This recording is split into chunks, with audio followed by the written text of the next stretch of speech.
नमस्कार दोस्तों। तो आज जो हम टॉपिक लेकर के उपस्थित हैं यह आप लोगों के लिए बहुत ज़्यादा इंपॉर्टेंट है मेरे दोस्त। ऐसे ही प्रश्नों को देखना होता है जो कि छोटे टॉपिक हों और लोग इसे छोड़ देते हैं छोटा सा समझकर, लेकिन ऐसे ही अगर प्रश्न आ जाए तो जो सीमित है तो उसे आपको पढ़ना ही पड़ेगा। तो चलिए देख लीजिए आज का जो हमारा टॉपिक है वाष्पोत्सर्जन अर्थात ट्रांसपीरेशन से बनने वाले प्रश्नों को जो कि अभी तक टीजीटी पीजीटी में क्वेश्चन आ चुके हैं। तो देख लिया जाए, 10 प्रश्नों की बात है तो इन 10 प्रश्नों को देखना बिल्कुल ना भूलें। तो आज का पहला प्रश्न क्या कह रहा है मेरे दोस्त, देखिए पहला प्रश्न कह रहा है पानी का वाष्प के रूप में पौधों के ऊपरी भाग से निकलने को क्या कहते हैं। अगर देखिए कह रहा है कि पौधा है, कोई पौधा है, इसमें से पानी वाष्प के रूप में निकल रहा है बाहर, तो ऊपरी भाग से, वायवीय भाग से, तो इससे क्या कहेंगे। कह रहा परासरण कहते हैं कि स्फीति कहते हैं, वाष्पोत्सर्जन कहते हैं, शोषण कहते हैं। तो इसका राइट आंसर क्या है, loss of water from the aerial part of plant is known as, इसे कहते हैं, इसका राइट आंसर है सी। ठीक है, क्या कहते हैं, ट्रांसपीरेशन कहते हैं मेरे दोस्त। वाष्पोत्सर्जन देखिए पौधों के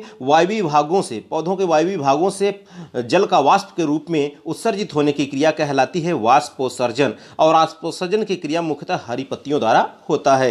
तो क्वेश्चन नंबर 2 क्या कह रहा है, क्वेश्चन नंबर 2 की तरफ बढ़ते हैं। कह रहा है कि गैनोंग पोटोमीटर से मापन होता है, मतलब गैनोंग पोटोमीटर से क्या मापते हैं, ऐसा कह रहा है प्रकाश संश्लेषण मापते हैं कि वाष्पोत्सर्जन को मापते हैं, शोषण का मापते हैं कि ये सभी। तो इसका राइट आंसर क्या है, कह रहा है Ganong potometer use to measure. ठीक है, तो इसका उपयोग कहाँ होता है, देखिए हम आपको बता दें इसका उपयोग होता है वाष्पोत्सर्जन को मापने में। ठीक है, वाष्पोत्सर्जन में कितना पानी का ह्रास हो रहा है, लॉस ऑफ वाटर कितनी मात्रा में हो रही है। ठीक है, देखिए हम आपको बता दें कि जो फार्मर्स पोटोमीटर है, एक फार्मर्स पोटोमीटर है और एक गैनांग पोटोमीटर है और एक है बोस पोटोमीटर। ठीक है, तथा डार्विन पोटोमीटर, 4 हैं, Ganong potometer, Farmer's potometer, Bose potometer और डार्विन पोटोमीटर। इन सभी का उपयोग वाष्पोत्सर्जन की दर मापने में होता है। क्वेश्चन नंबर 3 क्या कह रहा है, इसको भी देख लीजिए। कह रहा है कि वाष्प के रूप में पौधों के द्वारा, वाष्प के रूप में, किसके रूप में, वाष्प के रूप में पौधों के द्वारा हुई पानी की हानि को क्या कहते हैं। कह रहा गटेशन कहते हैं कि उत्सर्जन कहते हैं कि वाष्पोत्सर्जन कहते हैं कि इनमें से कोई भी नहीं। तो इसका सही उत्तर क्या है मेरे दोस्त, आप जान ही रहे कि वाष्प के रूप में पौधों के द्वारा अगर पानी की हानि होती है तो उसे कहते हैं वाष्पोत्सर्जन। तो इसका सही उत्तर क्या है, सी इसका सही उत्तर है। ठीक है, वाष्पोत्सर्जन। अभी आपने देखा वाष्पोत्सर्जन, मैंने बताया अभी पहले भी, पौधों के वायु विभागों से वाष्प के रूप में जल की हानि को वाष्पोत्सर्जन कहते हैं। और यह क्रिया मुख्य रूप से रंध्र द्वारा, स्टोमेटा द्वारा होता है, समझ रहे हैं, रंध्र क्यूटिकल या लेंटिसेल द्वारा होता है। जबकि द्रव के रूप में पत्ती के किनारे पर, देखिए अगर कोई पत्ती है और द्रव के लॉस हो रहा है, पत्ती के किनारे से टिप टिप करके चू रहा है पानी, समझ रहे हैं, चू रहा है पानी, तब इसे कहेंगे जल रंध्र द्वारा, तो इसे कहते हैं हाइड्रोथोट्स कहते हैं, बिंदु स्राव कहते हैं, समझ रहे हैं, गटेशन।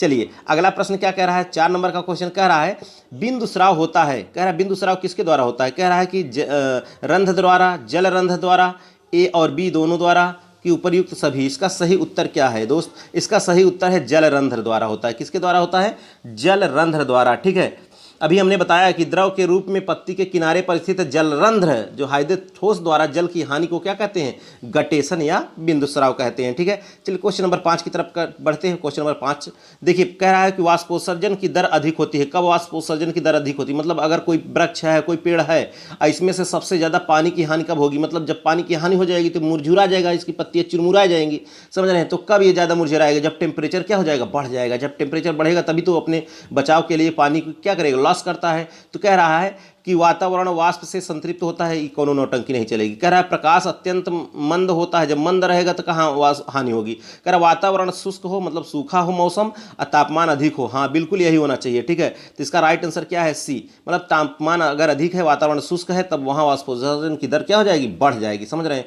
तो इसका राइट आंसर क्या है भाई, इसका राइट आंसर है सी। ठीक है, सी इज द राइट आंसर। देखिए यदि वातावरण शुष्क हो तथा तापमान अधिक हो तो वाष्पोत्सर्जन की दर बढ़ जाती है, मैंने बताया है। अगर आर्द्रता अधिक हो गई, आर्द्रता अधिक होने पर, ह्यूमिडिटी अधिक होने पर वाष्पोत्सर्जन की दर कम हो जाती है। ठीक है, चलिए क्वेश्चन नंबर 6 क्या कह रहा है, इसको देखिए। कह रहा है spraying of phenyl mercuric acetate, spraying of phenyl mercuric acetate कह रहा है, इसका मतलब है कि कह रहा फेनाइल मर्क्यूरिक एसीटेट का छिड़काव कर दिया जाए तो क्या होता है। फेनाइल मर्क्यूरिक एसीटेट का छिड़काव अगर होता है तो क्या होता है, कह रहा है कि increase the rate of photosynthesis, मतलब प्रकाश संश्लेषण की दर में वृद्धि हो जाती है। कह रहा है रिड्यूस ट्रांसपीरेशन, वाष्पोत्सर्जन में कमी हो जाती है। और कह रहा है कि इंक्रीज ट्रांसपिरेशन, वाष्पोत्सर्जन में वृद्धि हो जाती है। कह रहा है reduce the rate of respiration, श्वसन की दर में कमी आती है। तो ये क्या करता है भाई, फेनिल मर्क्यूरेट एसीटेट क्या कर देता है, समझ रहे हैं, ऐसा कह रहा है। तो इसका राइट आंसर है भाई बी। ठीक है, अगर छिड़काव हो जाता है तो रिड्यूस ट्रांसपिरेशन, वाष्पोत्सर्जन की दर क्या हो जाती है, घट जाती है। ठीक है, अगर phenyl mercuric acetate, abscisic acid, aspirin आदि जो है अगर छिड़क दिया जाए तो ये चूंकि वाष्पोत्सर्जन रोधी होते हैं और जिसके कारण वाष्पोत्सर्जन में क्या हो जाती है, कमी हो जाती है। ठीक है, चलो क्वेश्चन नंबर 7 देखिए, कह रहा है कि रंध्रों के खुलने का कारण कह रहा है स्टार्च शर्करा के परस्पर परिवर्तन का विचार था। मतलब कि शर्करा स्टार्च में बदल जाती है, फिर शर्करा स्टार्च में बदल जाती है, फिर स्टार्च शर्करा में बदल जाता है। जब बदलता है तभी स्टोमेटा खुलते बंद होते हैं, समझ रहे हैं। कह रहा है जिसके लिए खोजी गई एंजाइम थी, इसके लिए कौन एंजाइम खोजी गई थी, ऐसा कह रहा है फास्फोराइलेज, फास्फोग्लूकोम्यूटेज, हेक्सोकाइनेज और फास्फेटेज। तो ठीक है, तो इसका राइट आंसर क्या भाई, इसका राइट आंसर है फास्फोराइलेज। ठीक है, फास्फोराइलेज इज द राइट आंसर। अगला क्वेश्चन देखिए, अगला क्वेश्चन क्या कह रहा है, अगले प्रश्न की तरफ कह रहा है कि वह स्टोमेटा जो दिन रात खुला रहता है, मतलब ऐसा स्टोमेटा आप जानते ही हैं स्टोमेटा किस तरह से होता है, समझ, किडनी शेप्ड 2 गार्ड सेल का बना होता है, इसमें सब्सिडरी सेल्स भी होती हैं चारों तरफ। ठीक है, आप जान ही रहे हैं ये सब, इसमें क्लोरोप्लास्ट बड़ा बड़ा होता है, समझ रहे हैं, यही छिद्र क्या कहलाता है, स्टोमेटा कहलाता है। कह रहा है वह स्टोमेटा जो दिन रात खुला रहता हो लेकिन सूर्यास्त के बाद कुछ घंटों के लिए बंद हो जाता है, जैसे सूर्य ढलता है वैसे कुछ घंटों के लिए बंद हो जाता है, तो उसे क्या कहते हैं, उसे स्टोमेटा। कह रहा है अल्फा प्रकार का, पोटैटो प्रकार का, बार्ली प्रकार का, रूमेक्स प्रकार का। तो ये क्या कहलाता है, ये कहलाता है पोटैटो प्रकार का। क्या कहलाता है मेरे दोस्त, ये कहलाता है पोटैटो प्रकार का, जो सूर्यास्त के बाद कुछ घंटों के लिए बंद हो जाता है और दिन रात हमेशा क्या करता है, खुला रहता है, समझ रहे हैं। अब देखिए हम आपको बता दें कि स्टोमेटा पत्ती की निचली सतह पर अधिक तथा ऊपरी सतह पर अगर कम पाए जाते हैं तो उसे पोटैटो प्रकार का, पोटैटो टाइप का स्टोमेटा कहते हैं। ठीक है, पत्ती को ऊपरी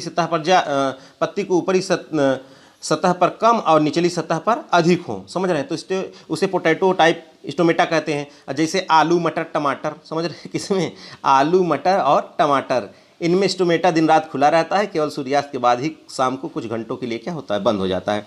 चलिए क्वेश्चन नंबर हम देखते हैं कि क्वेश्चन नंबर 9 क्या कह रहा है। क्वेश्चन नंबर 9 कह रहा है कि stomata remains open at night in. ठीक है, कह रहा है कि रंध्र रात में खुले रहते हैं, किसमें रंध्र जो है रात्रि में खुले रहते हैं, ऐसा कह रहा है नीम में, मैंगो में, सनफ्लावर में, ब्रायोफाइलम में, किसमें रात में खुले रहते हैं भाई, समझ रहे हैं, दिन में बंद रहते हैं और रात में क्या करते हैं, खुले रहते हैं, गैसीय विनिमय और CO2 सब लेन देन करने के लिए। तो इसका राइट आंसर क्या है, इसका राइट आंसर है भाई ब्रायोफिलम। ठीक है, क्या है, bryophyllum is the right answer. Bryophyllum में स्टोमेटा रात्रि में क्या होते हैं, रात्रि में खुले रहते हैं। ठीक है, चलिए अगला प्रश्न देखिए, कह रहा है कि 10 नंबर का, और कह रहा है वाष्पोत्सर्जन को मापने के लिए किस उपकरण का उपयोग किया जाता है। वाष्पोत्सर्जन को मापने के लिए फिर से वो आ गया वही क्वेश्चन पहला वाला घुमा करके, किस उपकरण का उपयोग किया जाता है। कह रहा पोटोमीटर, ऑक्जेनोमीटर, मैनोमीटर, एटोमीटर, समझ रहे हैं।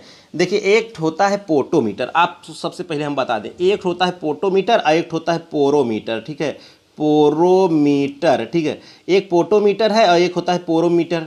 पोरोमीटर तो देखिए पोरोमीटर क्या होता है, रंध्रों का क्षेत्रफल मापने प्रयुक्त होता है। पोरोमीटर ये रंध्र का क्षेत्रफल मापता है। पोटोमीटर क्या मापता है, ये मापता है वाष्पोत्सर्जन मापता है। ठीक है, कितना वाष्पोत्सर्जन हो रहा है।